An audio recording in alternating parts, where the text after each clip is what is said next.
Hello guys, I am Cássia Mendes Barbosa and today I will be presenting with my colleague Arthur Malard two texts. The first one is by Ortega and is the introduction of understanding second language acquisition, and the second one is by Ligthbown and Spada and is in the book How Languages Are Learned, and is the chapter 3 that is called Individual Differences in Second Language Learning.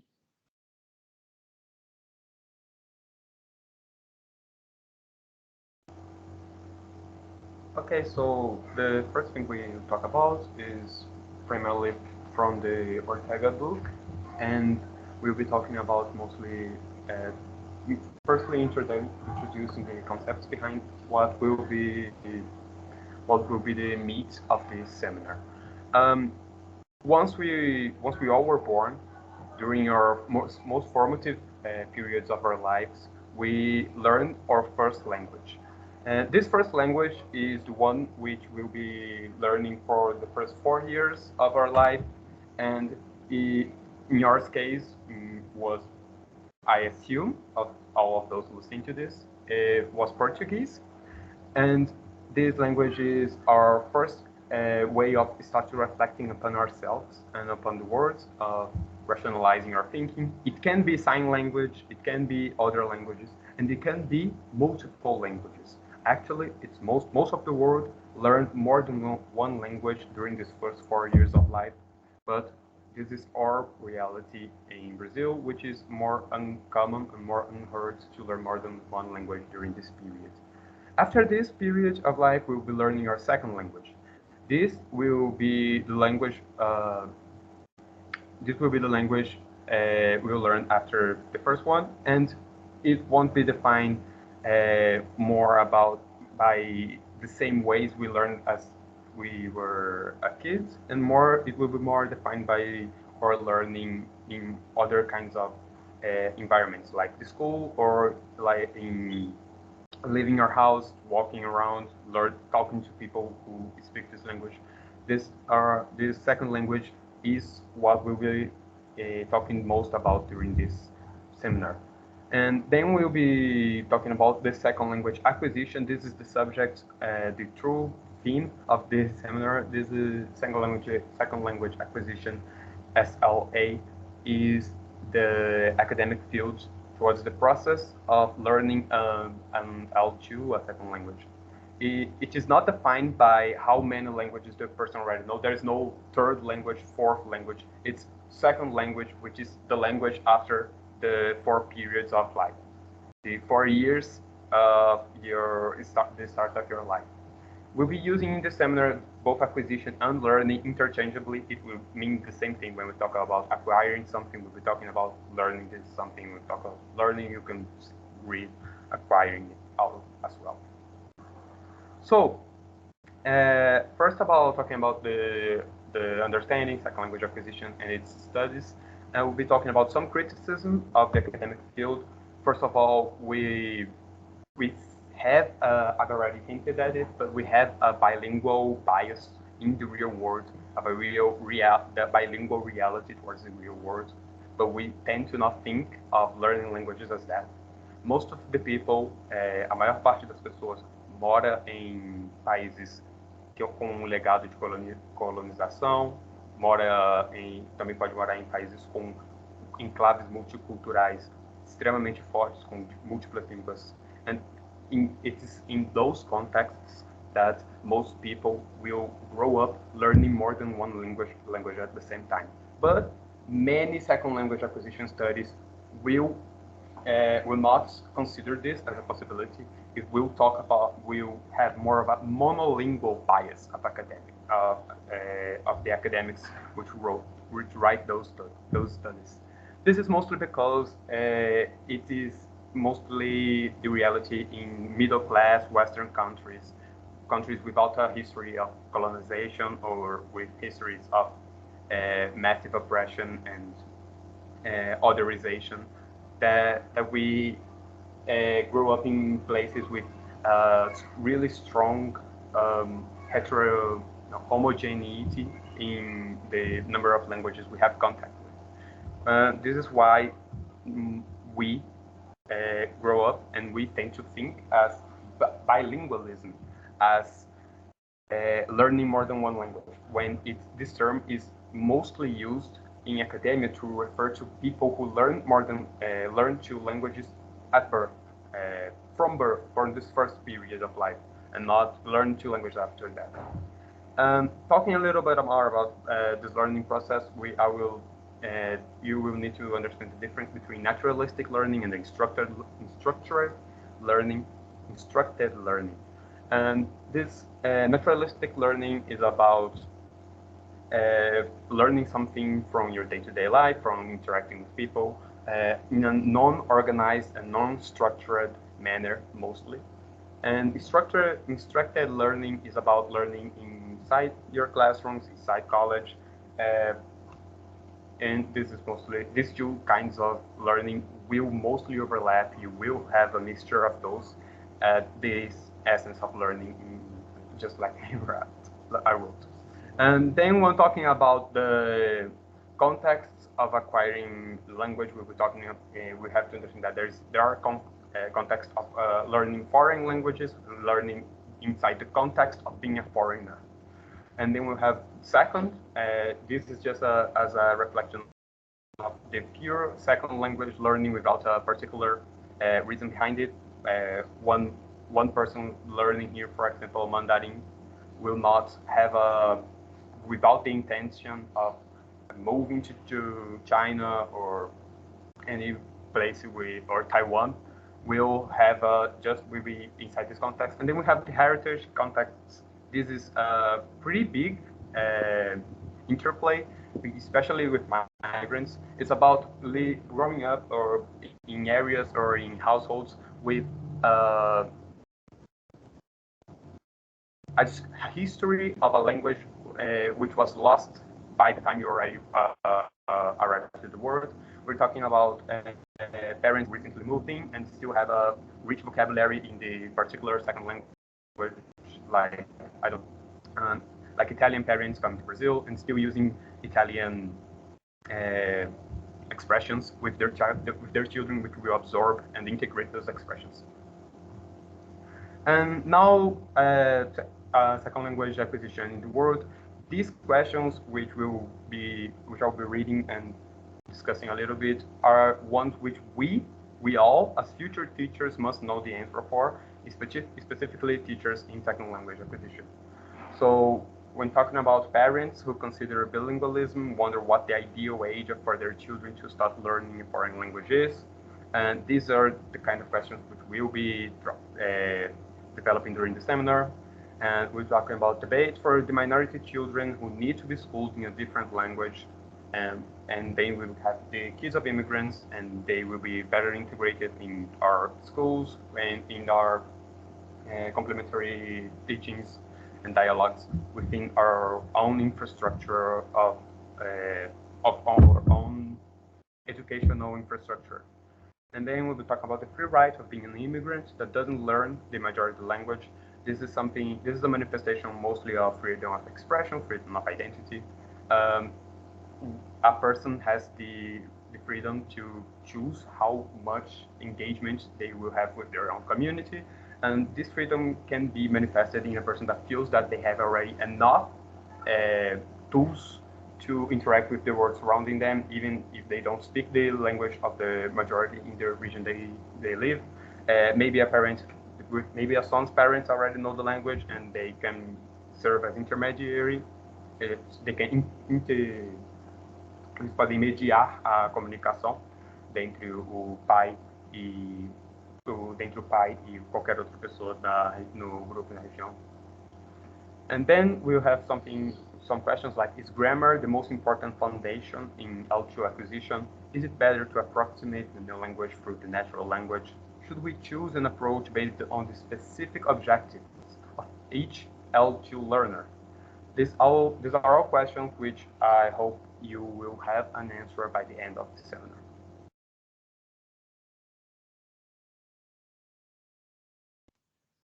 So, resuming what Arthur said, he already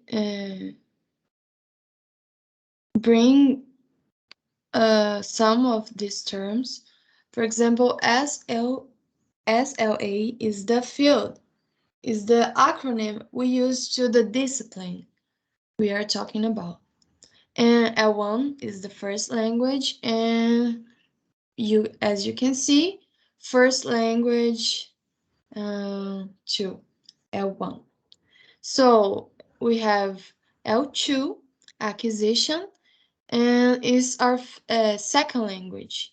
I forgot saying that mother tongue is also a synonym for L1 and first language. And L2 acquisition includes second language, L2 participants, L2 users, L2 learners, and L2 speakers. We also have the term additional language, and all these terms, and here also acquisition and learning.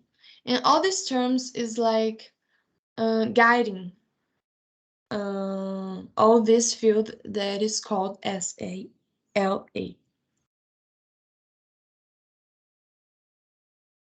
Here we have individual differences in a second language learning. So, how individual particularities predict success or failure at L2 acquisition? Many teachers think that individual and inherent characteristics define the resourcefulness of the student. So, you may listen that the age, the intelligence, the practice, the motivation, the personality, the interaction without inhibition, or if the person is or not extroverted, will define if if the student will be successful in second language acquisition. So we will see some researches around all these ideas. A thing that I would like to say is that the first text brings us a panorama about all the terms, all the introduction of about this field, and this second one will be a little bit more practical and will brings us a panorama too, but about I think this text can be your guide text, like I wanna know about age, I wanna know about personality. You can visit this text always during your graduation or after this for find some authors that studied the subject. So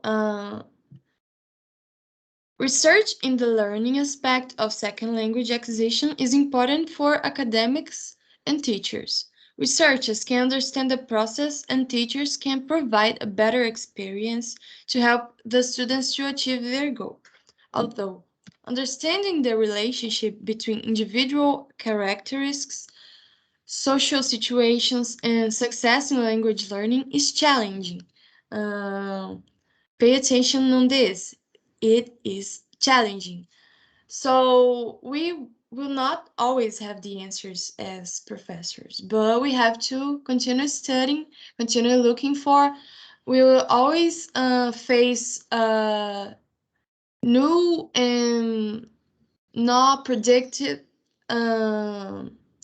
situation. For example, maybe you never dealt with a foreigner in your classroom or other situations that will be appearing during your career. So we will have to know where to look for the answers. So I loved this text, and I hope you understand a little bit about all this panorama too. So the first idea some people have is about the intelligence performance in IQ or school texts, more related to metalinguistic knowledge than communicative capacity. Gardner, 1993, considered multiple intelligences to include abilities in areas, musical areas, interpersonal relations, or athletics. So maybe you have a student that always go well, but don't always go well on paper tests. But on the oral test, maybe he's a little bit more quiet. So intelligence is not all about IQ tests. It can include abilities that is hard to define, is hard to measure, like athletics or musical. So mainly, it's hard to measure by a paper test. So this is Gardner considered all this.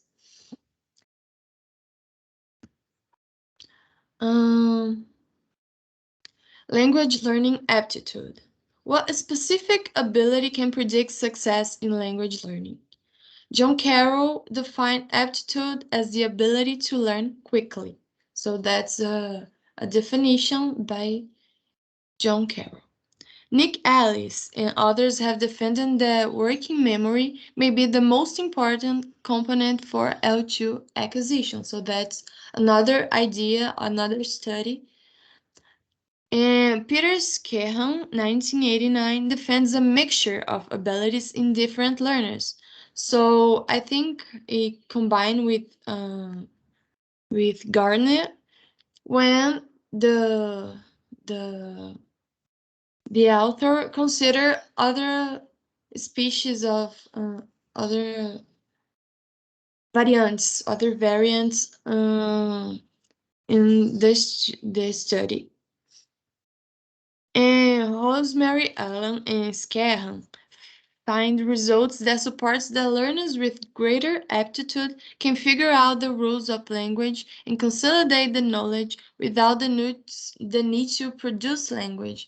So here's an idea that we know and we are used to in this discipline, that is not always need to produce the language, and the person can maybe learn the second language without produce.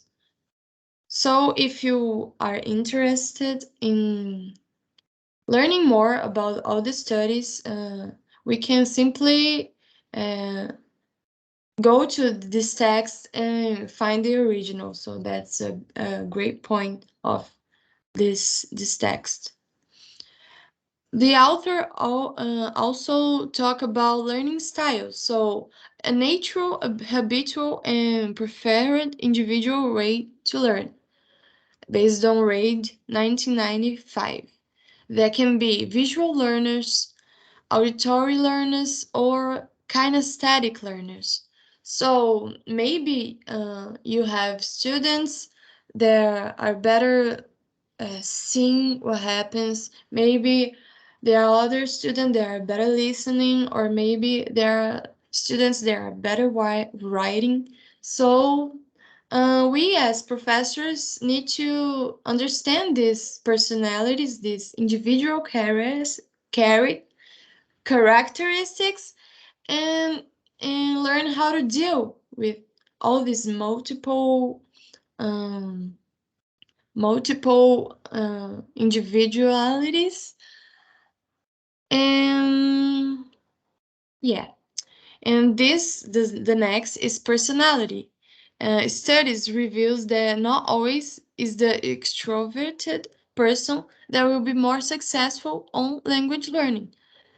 Lily Wonfield Moore, 1979, says that there are situations that the quiet learning get better scores. So it conversate a lot with all these others results in these texts, because all depends on the focus you wanna give, and we will have problems like this all the time. So it's hard. You will not always have just one student. You will have maybe a class full of 10 people or maybe 50, I don't know. So we have to learn how to deal with all these individual skills.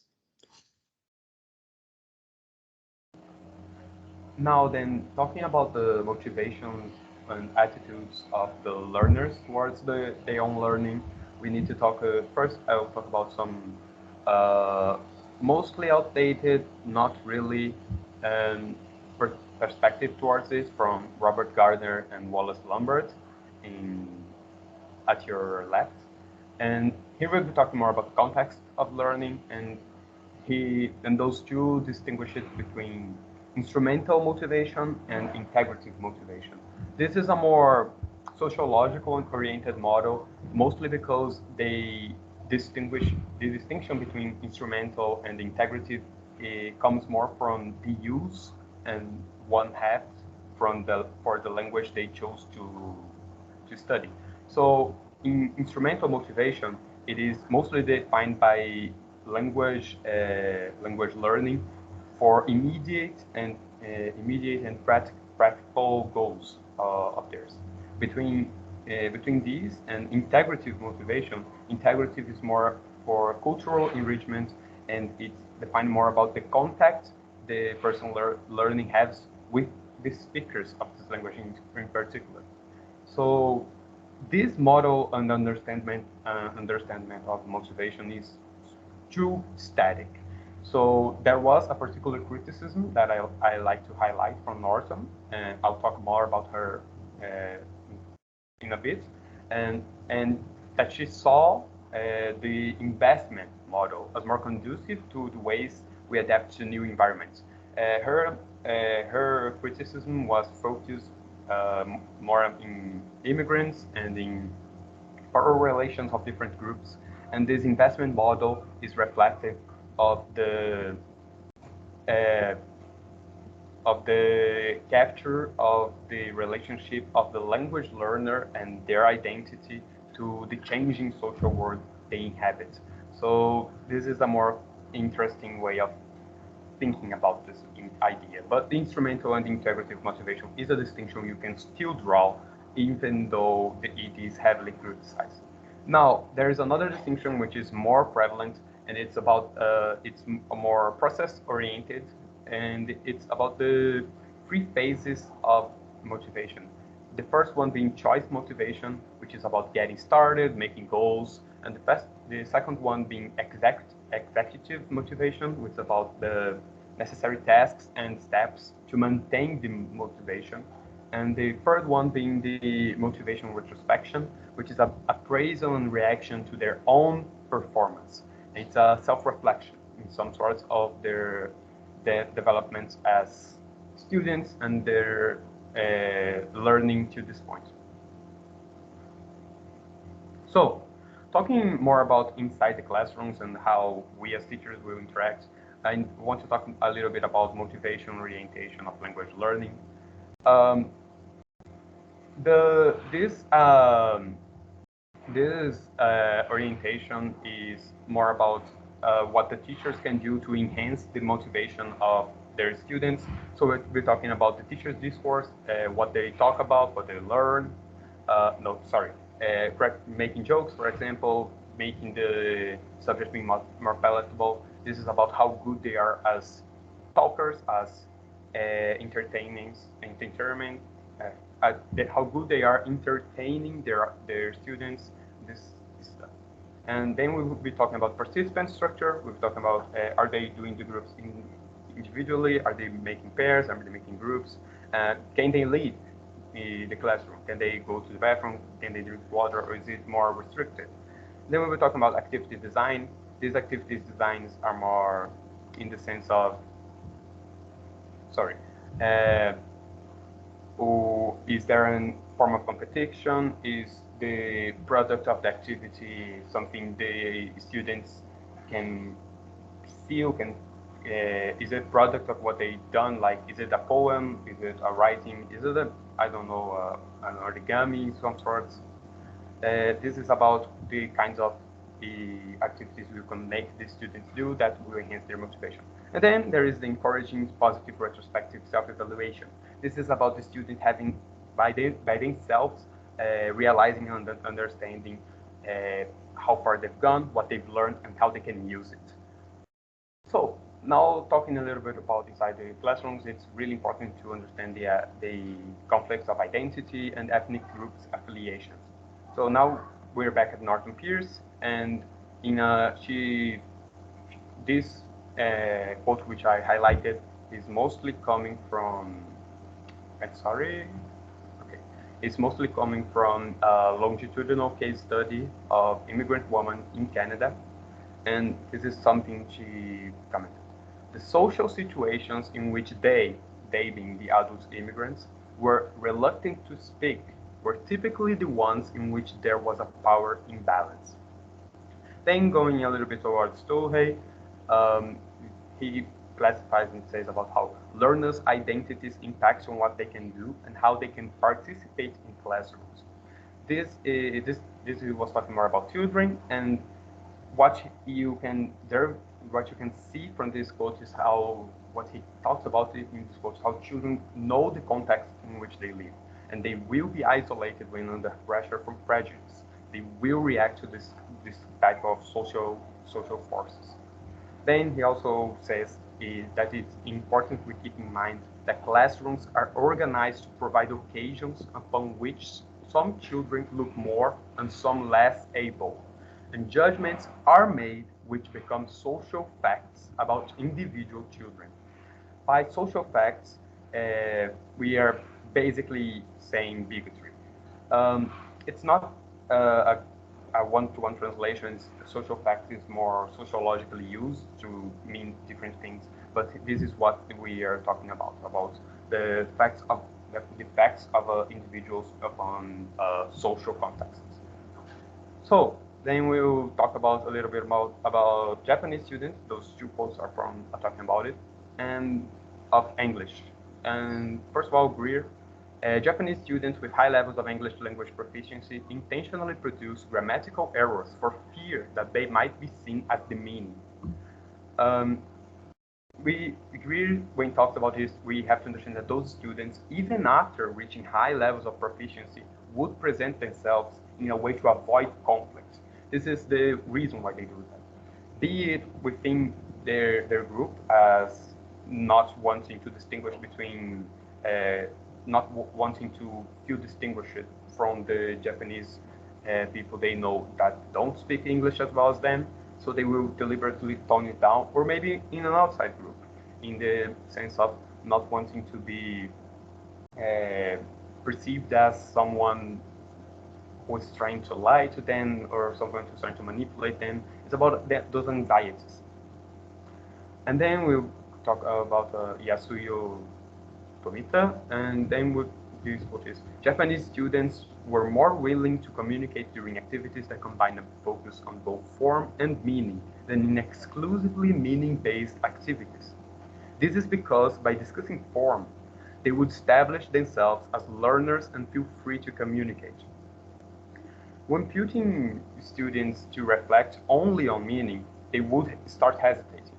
This hesitation would dissolve after they saw themselves all as equal students. This perception of themselves as students eliminated the weight of the situation, and this all resulted from a clever choice of subject inside the classroom. The subject and the subject which they were discussing in class defined whether they should feel free to talk about it, feel free to learn and communicate, or whether they should be more hesitate, or whether they should hesitate because of the cultural implications of the scenario.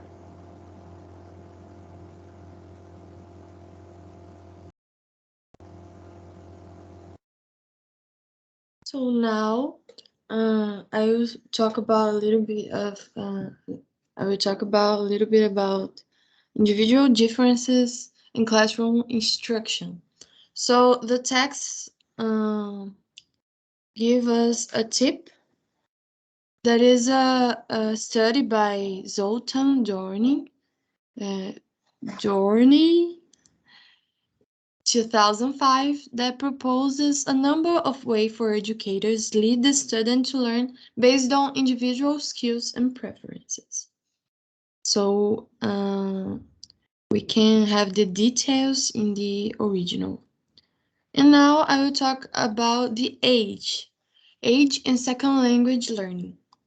Potofsky research in the 1980 learners in USA before puberty that he defined until 15 years old and older learners. So in his research, he divided this public and considered the native like of the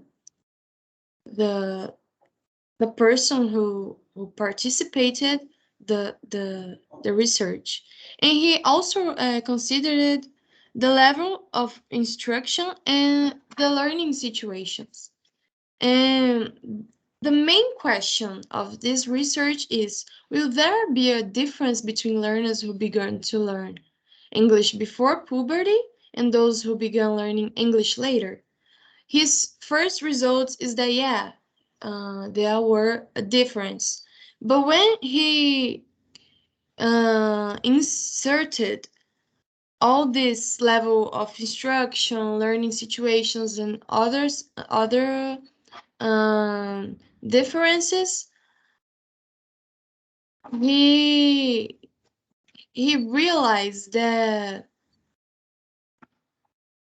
the age was not so closely related because there were other factors that it was not really possible to separate them completely. And here we have also adult learners may learn in a different way other languages by Johnson and Newport, 1989. And here we find that the age of arrival in the US of the candidates that participated in the study was a predictor to success the test. So there are always it includes people that lived in the US for more than 3 years. But those who lived in US more recently got high scores. And in this third research, we find out that adult learner may have advantages on learning process. That is something that the first side is a little controversial, but when you read the research, you find out that in the first months of the learning process, adults catch things more quickly, but after the older childhood or the adolescents got better scores. So the text also brings some situations. For example, adults have to lead more with the pressure of the situations, while adolescents sometimes can have more free time to study and don't have to worry with some kinds of pressure. But it's just hypothesis, sorry. And for the last thing, to conclude all this age part, there are strong evidences that acquisition of second language is different by age. But in both experiences, younger and old people can be well succeed in SALA. We have to always remind this. Educators' decision can be defined only by critical period hypothesis. For example, this hypothesis that the younger are better learners in acquisition than older people, because as we said, younger and old people can be well succeed. And the last one is that age is one of the characteristics that will help the approach, but other factors always have to be considered in our experience, in our career, in our practice of teaching. And to end our presentation, we have here two questions. The first one I will present, and the next Arthur will show you. So, the teaching process involves the consideration of the individuality of the student. In a classroom, we can see a majority group over a minority, maybe filled with people of different ages. For example, in Brazil, we have Asia, Educação para Jovens e Adultos, or even having too many students for the ambient to work properly. Here, even in private schools, sometimes we have more than 40 students in a classroom.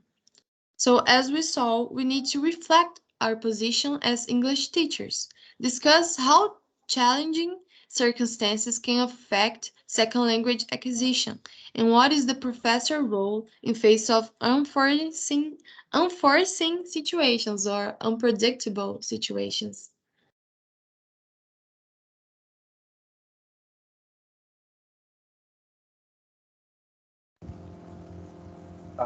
Now talking about the other question, the other question starts like this. A language that puts the adjective before the noun will lead to a population of users that will have more time before they attribute the adjectives they've said to a person. By instead putting the noun before the adjective, impulsive users will already had addressed the person in the beginning of any line of insults or compliments. This is one small way that syntax can affect population's behavior. From phenomena like this, write a post about the influences you believe that second language acquisition can have in a person's psyche, toolkit, or environment. This question is not about, there is no need to back your statements, although it can be useful if you want to do that. This question is more about you reflecting upon the tools and the abilities and impacts that the learning of a second language can have in someone's mind. And this was the seminar. Thank you for watching it to the end, and I'll see you all around in the forums. I ask of you to read the texts, both Ortega and Lightbown and Spada texts, and as they will be really useful, and there were some things that we needed to leave out. Bye.